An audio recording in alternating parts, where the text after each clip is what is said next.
भगवान शिव ने कहा है, वस्तुओं और विषयों का गुणधर्म ज्ञानी व अज्ञानी के लिए समान ही होता है।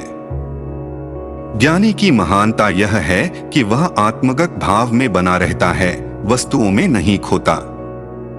यह बड़ी प्यारी विधि है।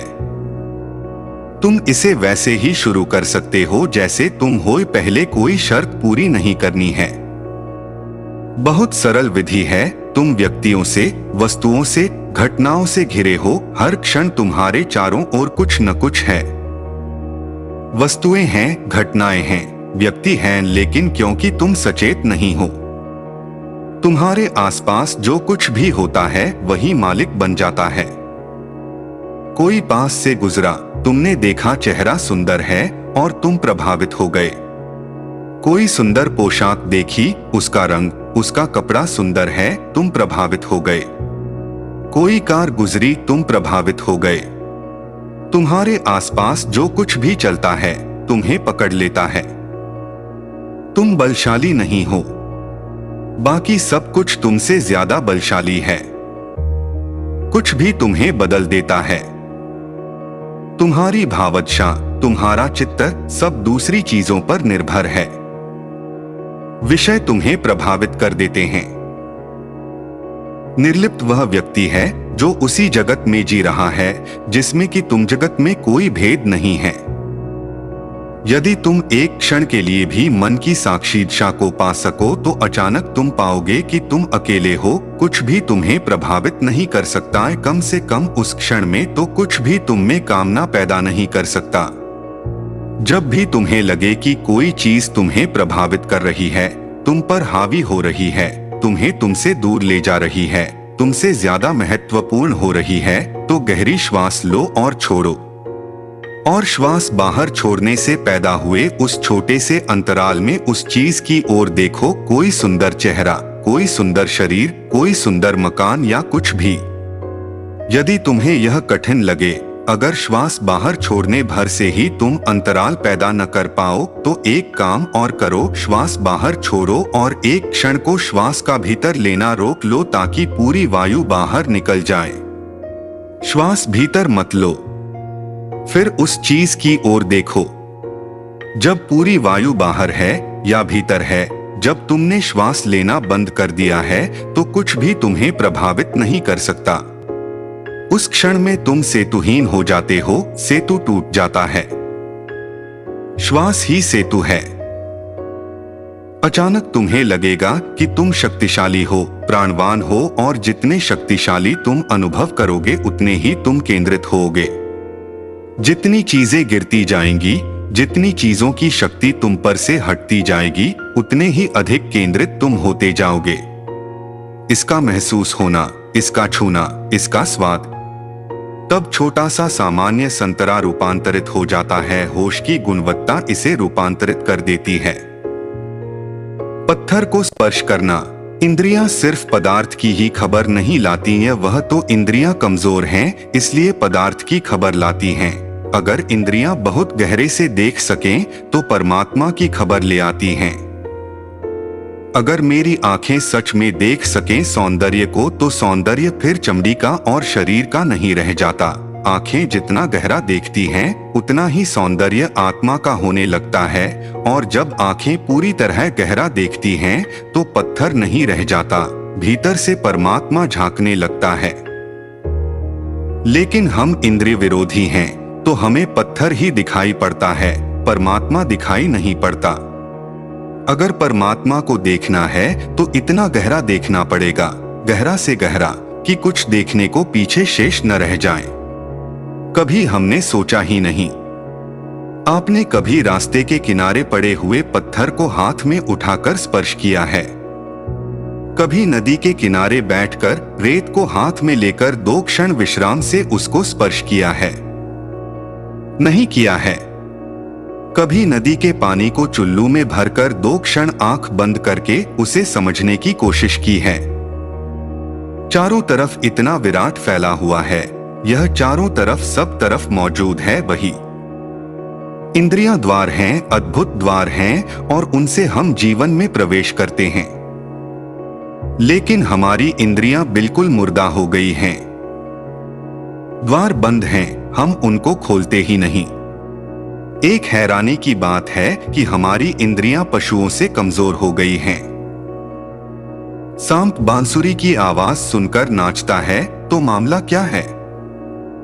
खोज से पता चला कि सांप पूरे शरीर से सुनता है, कान नहीं है। उसका रोआ ध्वनि से आंदोलित होता है। उसके रोए से ध्वनि प्रवेश करती है। इसलिए उसके नाच की जो मस्ती है वह आप भी रोए से सुन सकते हैं, क्योंकि रोए से वायु प्रवेश करती है और वायु के साथ ध्वनि प्रवेश करती है। किसी आदि समय में मनुष्य पूरे शरीर से सुनता रहा हो, क्योंकि आप सिर्फ नाक से ही श्वास नहीं लेते हैं, आप पूरे शरीर से श्वास लेते हैं। और अगर आपकी नाक खुली छोड़ दी जाए और पूरे शरीर को लीप पोत कर बंद कर दिया जाए तो आप 3 घंटे में मर जाएंगे, कितनी ही श्वास लें। क्योंकि हवा ध्वनि को ले जाने वाली है, सिर्फ कान में ही ध्वनि नहीं जा रही, पूरे शरीर में ध्वनि जा रही है। पूरे शरीर से श्वास जा रही है भीतर, और अगर हवा पूरे शरीर से भीतर जा रही है तो ध्वनि भी भीतर जा रही है। प्रथम 3 शरीर फिजिकल, इथरिक और एस्ट्रल को विकसित करने के लिए साधक क्या तैयारी करे? इस संबंध में पहली बात तो यह समझने की है कि पहले, दूसरे और तीसरे शरीरों में सामंजस्य, हार्मनी होनी जरूरी है। ये तीनों शरीर अगर आपस में एक मैत्रीपूर्ण संबंध में नहीं हैं, इन तीनों के सामंजस्य में, संगति में होने के लिए 2-3 बातें आवश्यक हैं। प्रथम, शरीर के प्रति बोधपूर्ण होना। पहली बात तो यह कि हमारा पहला शरीर, जब तक हम इस शरीर के प्रति मूर्छित हैं, तब तक यह शरीर हमारे दूसरे शरीरों के साथ सामंजस्य स्थापित नहीं कर पाता, हार्मोनियस नहीं हो पाता। मूर्छित का मेरा मतलब यह है कि हम अपने शरीर के प्रति बोधपूर्ण नहीं हैं। चलते हैं तो हमें पता नहीं होता है कि हम चल रहे हैं, उठते हैं तो हमें पता नहीं होता कि हम उठ रहे हैं, खाना खाते हैं तो हमें पता नहीं होता कि हम खाना खा रहे हैं। शरीर से हम जो काम लेते हैं वह अत्यंत मूर्छा और निद्रा में लेते हैं। इस शरीर के प्रति अवेयरनेस, होश जगानी जरूरी है। यह शरीर छोटा सा भी काम करे तो उसमें एक रिमेम्बरिंग, उसमें एक स्मरण होना आवश्यक है। जैसा बुद्ध कहते थे कि तुम राह पर चलो तो तुम जानो कि चल रहे हो, और जब तुम्हारा बायां पैर उठे तो तुम्हारे चित्त को पता हो कि बायां पैर उठाए, और जब तुम रात करवट लो तो तुम जानो कि तुमने करवट ली है। प्रथम, स्थूल शरीर के प्रति जागने पर भाव शरीर का बोध प्रारंभ। यदि हम अपने शरीर के प्रत्येक काम को होश से करने लगें तो हमारा यह शरीर पारदर्शी हो जाएगा, ट्रांसपेरेंट हो जाएगा। कभी इस हाथ को नीचे से ऊपर तक होशपूर्वक उठाएं और तब आप एहसास करेंगे कि आप हाथ से अलग हैं, क्योंकि उठाने वाला बहुत भिन्न है। वह जो भिन्नता का बोध होगा वह आपकी इथरिक बॉडी, भाव शरीर का बोध शुरू हो गया। तो हमारा यह जो स्थूल शरीर है, इसकी सार्थकता ही यही है कि यह हमें और सूक्ष्म शरीरों का बोध करा जाए। लेकिन हम इसी को पकड़कर बैठ जाते हैं, और पकड़कर बैठने की जो तरकीब है वह यह है कि हम इस शरीर के प्रति मूर्छित तादात्म्य कर लेते हैं। एक स्लीपिंग आइडेंटिटी, निद्रित तादात्म्य है। हम सो गए हैं और शरीर को हम बिल्कुल मूर्छा की तरह जी रहे हैं। इस शरीर की एक एक क्रिया के प्रति जागोगे तो तुम्हें फौरन दूसरे शरीर का बोध शुरू हो जाएगा।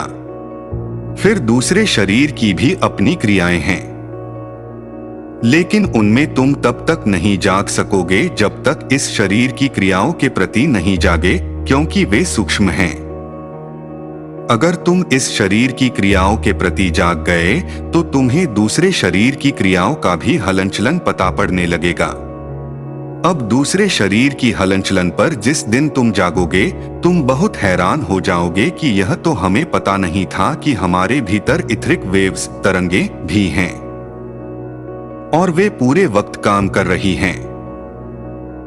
जब तुम्हें पहले शरीर की क्रियाओं का पता चलना शुरू होगा तब तुम अपने भीतर उठने वाले प्रेम, अपने भीतर उठने वाले क्रोध, अपने भीतर उठने वाली घृणा, अपने भीतर उठने वाले भय के मूवमेंट्स, हलनचलन को भी समझने लगोगे। वे भी तुम्हें पता चलने लगेंगे कि उनकी गतियां हैं, और जब तक तुम दूसरे शरीर पर उठने वाले इन सब भावों की गतियों को नहीं पकड़ पाते हो, तब तक ज्यादा से ज्यादा दमन ही कर सकते हो, मुक्त नहीं हो सकते, क्योंकि तुमको पता ही तब चलता है जब वह इस शरीर तक आ जाता है। तुमको खुद को भी तभी पता चलता है। कई बार तो तब भी पता नहीं चलता है जब तक दूसरे के शरीर तक न पहुंच जाए। हम इतने मूर्छित होते हैं कि जब तक मेरा चांटा तुम्हारे ऊपर न पड़ जाए तब तक भी मुझे पता नहीं चलता कि मैं चांटा मारने वाला था। जब चांटा लग ही जाता है तब मुझे पता चलता है कि कोई घटना घट गई।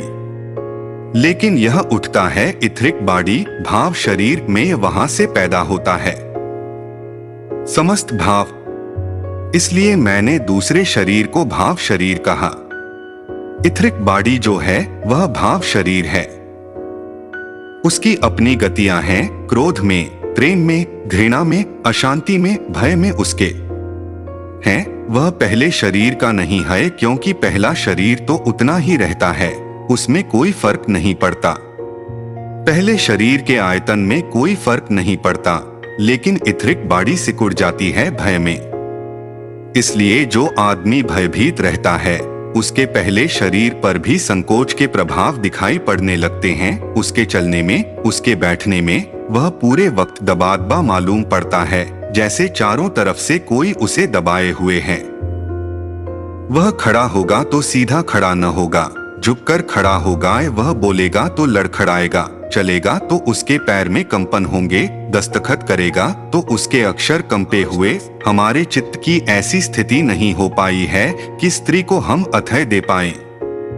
वह भयभीत है पूरे वक्त, और उसके भय का कंपन उसके सारे व्यक्तित्व में उतरेगा। पुरुषों में भी जांचा जा सकता है कि कौन भयभीत है, कौन निर्भय है, वह उनके हस्ताक्षर बता सकेंगे। लेकिन भय की जो स्थिति है वह इथरिक है।